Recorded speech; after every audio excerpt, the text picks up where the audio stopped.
Hey, David T.S. Wood here, and welcome to my Extra Mile.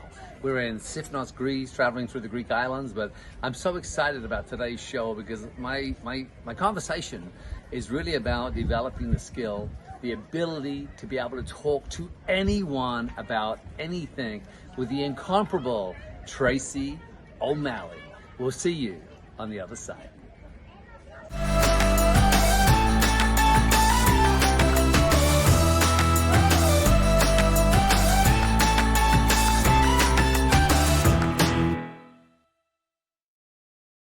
Oh, Tracy, here we are again. I'm still kind of like, I feel, sometimes when I'm interviewing, I can be really high energy and appear hypey sometimes. But, when I talk with you, I always feel so grounded and so sort of like really deep into a conversation. So I don't know if you can feel it in my personality. It's just like, it's almost like we're almost whispering into a microphone and as if no one else is really listening. But I asked you earlier about one of your superpowers, and I know you have many. You didn't say that.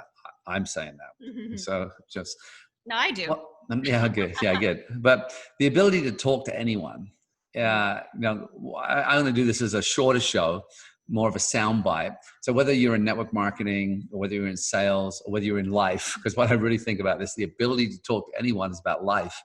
It's about relationships. It's about love. It's about connecting. It's about, having a new experience. When you go out at your front door, when you have the ability to talk to anyone, the world changes color. It sort of spins differently on its axis. It's just a whole different animal.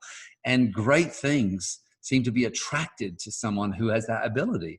Magical thing. I always talk about the wizard. You and I have never discussed this, the archetypes of the warrior, which you have, the wizard, which is where I live. I live in my wizard. The lover and the king or queen are the four archetypes. And I'd love to do a show with you on that because you're so brilliant. But talk to me. How do you talk to anyone? Where do we start with this one? Well, I will say this. I've always had the ability to read people.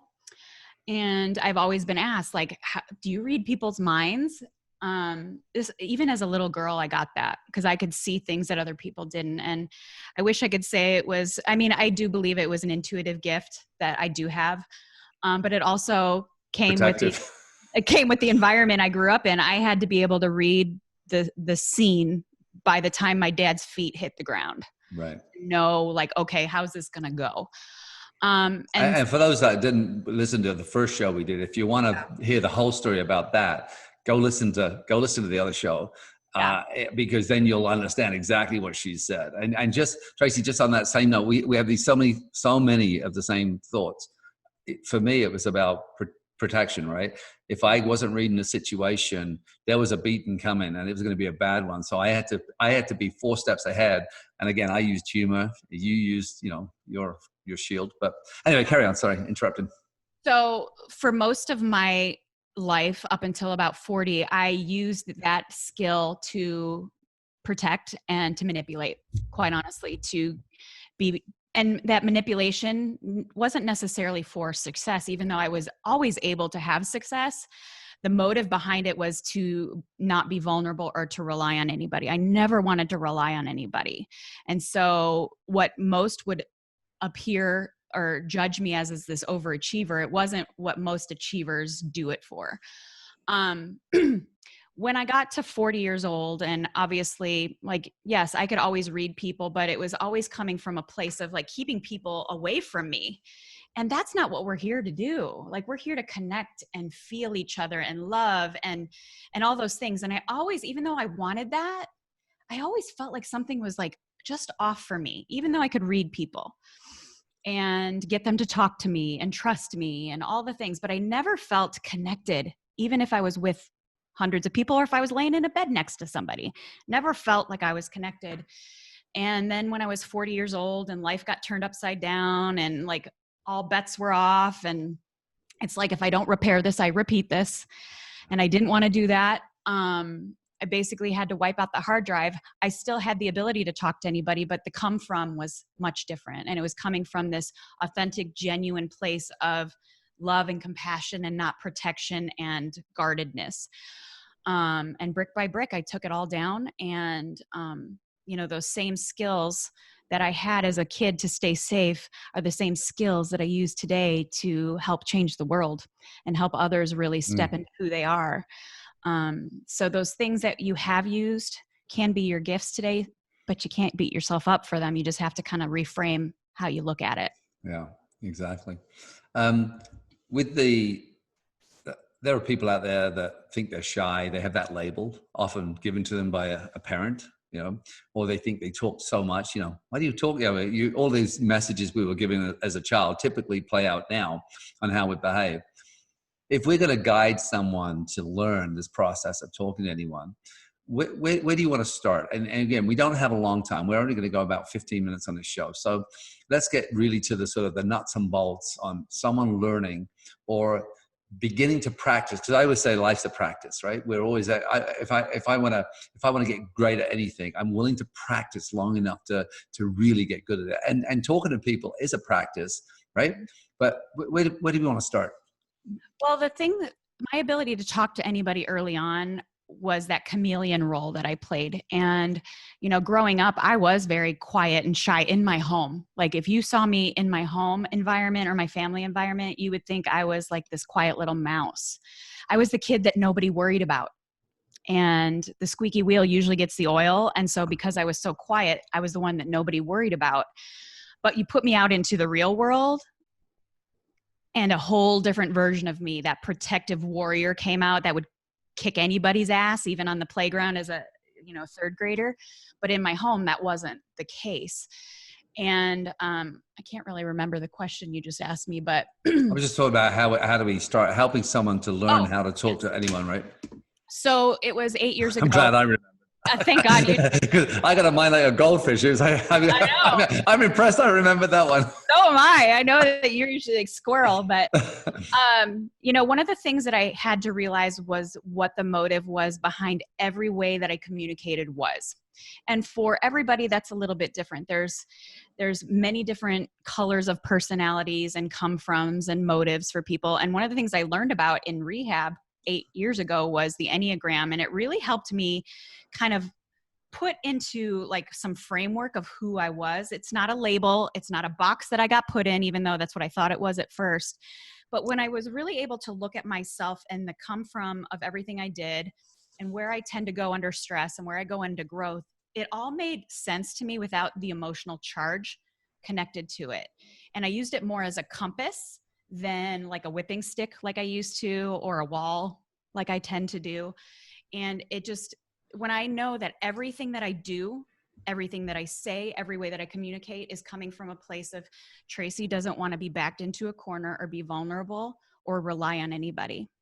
And that is 100% who I am, even as the quiet little mouse in my home, and even as the tough girl on the playground, and even as the girl on a stage in front of 20,000 people. Like that is still always there. And understanding that allows me to have a lot of compassion for myself when I get scared or when I don't want to talk to somebody who seems really intimidating. It's like, well, wait a second, like it's okay. It's okay. But you have to have this level of self-awareness of yourself in order to really freely, without a mask, be able to talk to anybody. I was living in Guatemala when I read the Enneagram. It was the book back then. I'm not sure how you learned it, but when you started looking at the Enneagram, what did it reveal to you? And what resource would you offer to someone to say, hey, go find it here? Where do you find it? Because I read a book 25, 30 years ago. I've read all the books on it. I think that it's very trendy right now, which is why I speak so openly about it, because trendy doesn't necessarily mean it's accurate the way it's being messaged. And I think it's very cutesy right now out there. And so it's why I am very vocal about how important it is. Like when you use it effectively and in integrity, it's one of the greatest tools you could ever use in personal development. I was very resistant to it. When my therapist made me take it, I was like, listen, I don't want to be put in a box. I don't want another freaking label.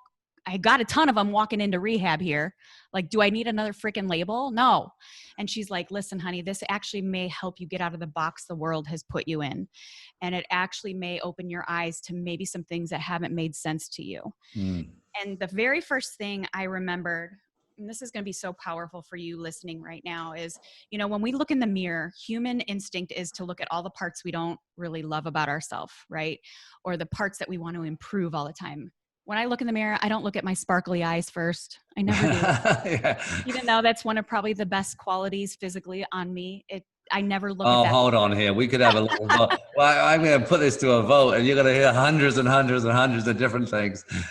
But my point is this, is when I looked at the Enneagram, I immediately looked to all the unhealthy traits of my personality. And I was like, you know, mind you, I was in rehab at rock bottom looking at this list. And I was like, oh, check. Oh yeah, I'm a bully too. Yep, I'm aggressive. I'm this, I'm that. But there was some moment in that, like, it was like this divine download in that second that said, where there is darkness, there must be light. And in that moment, like, it was a divine moment, because my eyes, it's like, yes, that is who, those things are definitely true about me when I'm not so great, when I'm under stress. And in that moment, my eyes shifted to the healthy traits of the challenger, the 8 on the Enneagram, which is what I am. And is world-class leader, justice seeker, truth teller, decisive, all these beautiful things. I'm like, okay, that is true about me. I remember those being in me, and that's where I'm headed.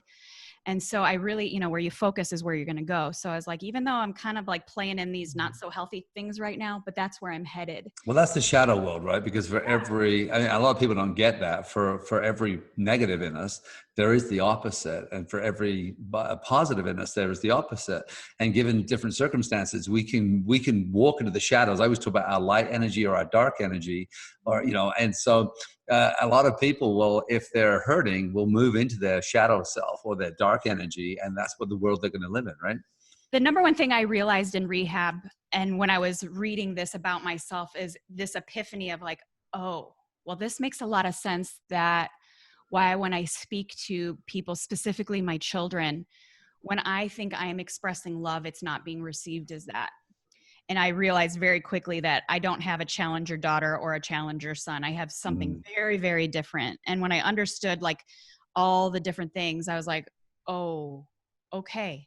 And so that's when I started, once I really understood how I showed up in stress, growth, how my energy is received by many other people, which the challenger is like the energy level, like multiplied by 100 of what we think we are sometimes. And that can affect people differently. And so I started looking at the other 8 types to figure out what my kids were. And I was like, well, this makes sense why my sweet little helper son is shaking in his shoes when I enter a room. And that is the last thing I want for him. And why my daughter is the escapist. She's a lot more like you. The more of the escapist humor, like, let's just have fun and be that. And when I learned what they were and what motivates them, not just their behaviors, but really at the core, what motivates them, I could start speaking to those things, and immediately the communication in my home shifted overnight. Let me ask you a question. Do you find that when, as the challenger, when you're talking, and what's your son? He's the helper, number The 2. helper. Okay, yeah. So I should have guessed that when you were describing him, right? But do you find that when you walk, because you're aware now of the needs of others and you're coming from a place of service, are you able to take your energy then and bring it more to match his versus coming in with your energy? And then when you're in front of your daughter, and this is why they say the ability to talk to anyone, it's being a chameleon, but not in a negative way, in a loving and honoring way. Let's use that word, as we learned on the last show. Let's use in an honoring way, and that's what I've always found quite easy, is to adapt my energy to the person I'm sitting with. I didn't know. Maybe it was because I read that book 25 years ago. I don't know, but still, there's a talk about that, because a lot of people feel out of place. Mm-hmm. Right. But the other question is, who goes first? So if you're waiting for everyone else to adapt to you, so let's talk about that, because this is the crazy part of this conversation, right?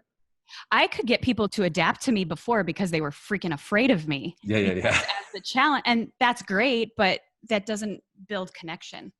That builds fear and divisiveness, and I didn't want that. And I was feeling that in my house. I could get my kids to do whatever the hell I wanted them to do, but they were terrified of me.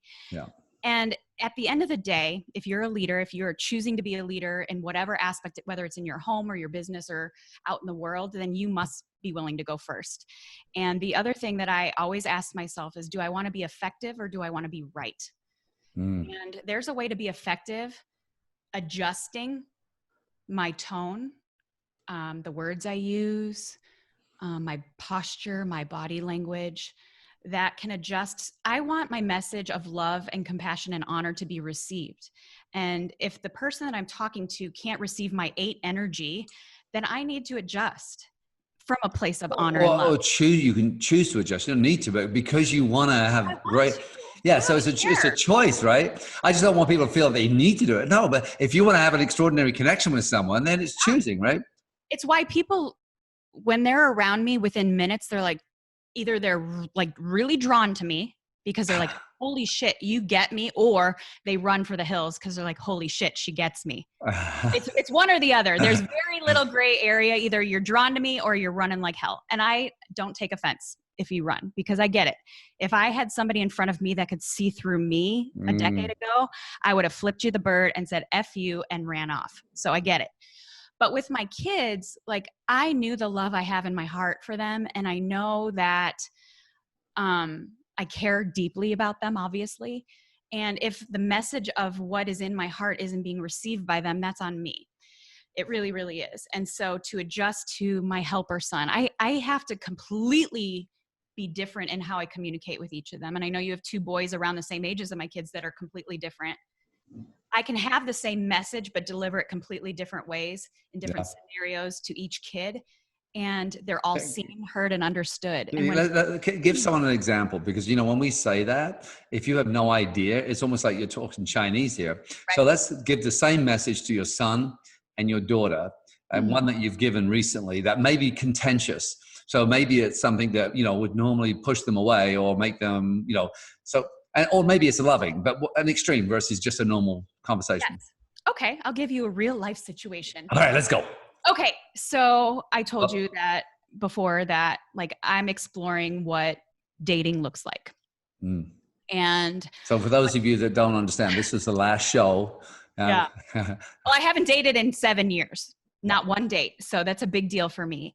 And it's scary for me. And it's like, oh my gosh, I'm navigating this. And with my son, he's super protective. He's super sensitive and he's super empathetic. And when I'm processing things that are hard for me, I don't want to share it with him because I don't want him to pick up on that. So I'm kind of becoming a little more secretive with it, and he's feeling that, and we feel disconnected. So a 2 helper, when they're under stress, take on the unhealthy 8, which is me. And so we had to, he's like, Mom, you are putting a divide between us if you don't talk to me. And I'm like, instead of getting defensive, like in the old days I would have, I'm like, you're 100% right. I'm scared out of my mind. This is what's happening. And letting him in on it. It doesn't mean he has to solve it or take on the world, but he's like, I feel so much closer to you right now. Now with my daughter, she's a 7, the enthusiast. I can tell her all the things because it just rolls off of her. Where with my son, I'm more cautious because he takes everything to his heart. And I don't want his heart, especially when it comes to my heart, to hurt. Yeah. Right. And so even softening my tone and letting him see my emotions is something I never let him see up until, you know, the last decade. And, you know, when I was talking to you earlier, and we talked about if you don't repair it, you repeat it, you know, and having the hard conversations with both my children equally, I asked them, what was something that you wish you had for me early on in your childhood that was lacking? And that's a hard question to ask. Yeah. And my son said, I always knew I was seen and understood by you, but I was missing the nurturing aspect of you, that softness of you. And so, and he said, but I will tell you this, you've made up for lost time. And so I let him see that softer side of me. Yeah. He knows I've got the warrior in me. Like he knows that, but letting him see that softer part of me is really important. And with my daughter, because, and you could probably relate to this, is most of her life, she was told she was a little much. She's better seen than heard. She needs to focus, get serious. Words of affirmation are really, really big for her. Or if she's communicating something, not cutting her off and interjecting my opinion on something is really, really big for her, and letting her finish and process her own thought, even if it takes a little longer. Well, again, your personality style is going to be like, you can almost finish the sentence. So 100%. it's like, and patience isn't normally your thing. No, and I will be like, oh, I've already kind of tactically seen how you can handle this so much better. Yeah, I have a solution. Yeah. Come on. Yeah. And I did that yesterday to her. We were talking about relationships, and she was in a thought, and I started to interrupt her, and I could feel like her spirit. I said, did you need to finish that thought? She goes, yes, I actually did. I said, you go for it. I apologize. Yeah. And that's not something that would have happened before. So talk about a resource. Again, you've said you've read all the books. If someone wants to, because, and again, to be clear, the ability to talk to anybody is then understanding these 8 archetypes. It's called, would you use the word archetypes? Probably personality. Yeah. Enneagram types, personality types. But talk to, what's a resource you would point someone out right away? Okay, this is really, really important. So there's so many online tests. There's so many books. They're all great. But they're only a tool. And even if you've taken an online test, I want you to know that about 65-70% of the time it's wrong. Most of the time, what is revealed to you is usually where you operate under stress, or one of your masks that you've put on to kind of deal with life. And so what I usually say is take the test, and take one that is a little bit more extensive than 5 minutes. I want you to answer the questions based on how you were maybe 18 to 22 when you thought you knew it all, and how you were operating out of life, and really answer based on motives, not behaviors, because behaviors are our coping mechanisms that we use a lot of the time to get through. And then when you get the results, don't assume that top score is what you are, because like I said, 65-70% of the time they're wrong. And I've helped hundreds and hundreds of people kind of get typed properly. And then look at the top 3 or 4 and really look at the motives of each one. The motives, not the behaviors, not the expressiveness, because in my home, I probably looked like the peacemaker. And that's one of my wings, actually. Like, I can lean into that. But in real life, everything that I do is motivated by what an 8 is. And my son, in fact, fought me for the longest time. He thought he was a 1, the reformer. He's like, I'm a 1. I'm like, no, you're not. I promise you you're not, because everything he does is driven by the 2. His behaviors, 100% a lot of 1. And that's what happens a lot of times. So what it's going to require of you is being really radically honest with yourself, and not just picking the one that looks good on paper. Everybody wants to be a 3 because they get shit done and they're the achiever and all of that. But I really want you to be honest with yourself, because if you think about the Enneagram, it's a roadmap on kind of where you go. And if you have the wrong coordinates and the wrong compass, you're going to be in the wrong direction the whole time. And none of this will help you. Like, this is only as effective as it is, like, as you are honest with yourself. I didn't want to be a challenger. Trust me, they're the biggest asshole on the Enneagram. They really are. I mean, they're amazing when they're helping. You just said something which I love, because I mean, obviously, you've seen, I've done some personality work with my students, but how everyone wants something, because they want it, they'll find a way to be it. Oh, if I had known about the Enneagram and what it was before, I would have manipulated my answers to get the answer that I want. And I know people do that, but it doesn't help you if you do that. Like, it only helps as honest and open as you are. And I want you to know that each type, there's not one that's better. All of them have their own superpowers. But if you're trying to operate on the superpowers of a type that you aren't, it is going to feel like a grind and painful every day. If I try to work, right? Work. Like me stepping into the superpowers of an 8, it's a lot easier than because if I try to be a 3, which I look very much like, most people think I'm a 3, but if I tried to operate from a 3, I will hate life. In fact, I've tried before. And it doesn't feel good. It doesn't feel authentic. It doesn't work for me. I get angry, bitter, resentful. Just own who you are. Then look at the whole package of it. Have compassion for where you go under stress, like those asshole parts of the 8. Like, I have compassion and can recognize and identify when I'm there. Be like, oh, it's kind of like, David, I don't know if they have this in Kelowna where you're at, but on like the highways and stuff, we have these little bumpy things on the side of the road that if we kind of like are listening to. Yeah. Yes. I like to tell you, like, with the Enneagram, like where we go under stress, those are just the little bumpy things on the side of the road. We don't have to judge ourselves for hitting the bumpy things. Like, oh shit, I'm off the road a little bit. Like, get back on, pay attention. That's all this is. And it doesn't have to be so emotionally charged. It doesn't have to carry the weight of like the hammer that we bang our heads with. Like, okay. But it is, I mean, the revealing, I mean, self-awareness. I mean, for all transformation, awareness is key. Everything. This is a tool that allows you, and in fact, I'm going to revisit it because it's been so long, but this is a tool that allows you to be completely aware once you, again, truthfully honest. I've asked that question though, and I'm not sure I got the answer. Is there a resource somewhere? Because people, if you don't tell them where to go, you just say, find one, where would you send them? I personally like at the enneagraminstitute.com, the paid test. It's $12. I think it's 144 questions. And even the paid tests are 70% wrong. It's just a tool to really help you break down at least to the top 3 or 4 of what you are. And then, you know, either have somebody help you through the process or be willing to not have your answer right away and really do the inner work to get to the root of your motive. What's it like, the last question, because we're going to wrap this up. What's it like once you sort of unlock the power to talk to anyone? I mean, your ability now to not talk to your children in the same manner, but being sort of really aware of their needs and how they absorb information, and like your sons need, you know, to be able to protect and to be able to help and to come where your daughter really wants to, you know, she's not that way, right? What was it like to sort of suddenly realize that you can watch someone and it's almost like, it's a bit spooky. I mean, some people will look at you and say, are you reading my mind? Right? Mm-hmm. What's that like? Back in the day when I was driven by ego and all those things, I thrived on it because it meant I was in control. Today, it means that they feel the love coming from my heart. And I know growing up, I never felt seen, heard, or understood.